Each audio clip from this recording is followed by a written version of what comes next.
అద్భుతమైనటువంటి అందమైన హీరో. నిజంగా సుమన్ గారిని నేను వ్యక్తిగతంగా చాలా అభిమానిస్తాను. కారణం ఏంటంటే వారు జీవితంలో ఒక పీక్ స్టేజ్లో ఉన్నారు. ఇది ఆయనకి బ్రేక్ చెయ్యకపోతే ఈరోజు సుమన్ గారిని పట్టుకునే వాళ్ళే ఉండరండి. ఒక శకం నడిచేది, సుమన్ గారి శకం నడిచేది. తను చెయ్యని వాటికి, తనకి సంబంధం లేని అతి భయంకరమైనటువంటి అపవాదు మీద పడినా ఎంతటి, నిజంగా చెప్తున్నానండి, అది తట్టుకోవాలి అనంటే ఆ మనిషిలో ఉన్నటువంటి రాక్షసుడికి మాత్రమే సాధ్యం. ఆ రాక్షసుడు ఎవడంటే భగవంతుడు సృష్టించిన ధైర్యం.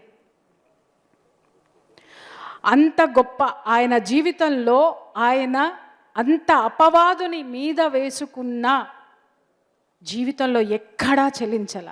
ఆ బ్యాడ్ టైం ఏదైతే ఉందో ఆ కర్మ ఎలా అనుభవించాలో ఆ కర్మని అనుభవించి మళ్ళీ బయటకు వచ్చి సంపూర్ణమైనటువంటి జీవితాన్ని అనుభవించి మన ముందు కూర్చొని ఎంతోమందికి ముందుకు తీసుకెళ్తున్నటువంటి మహోన్నతమైనటువంటి వ్యక్తిత్వం.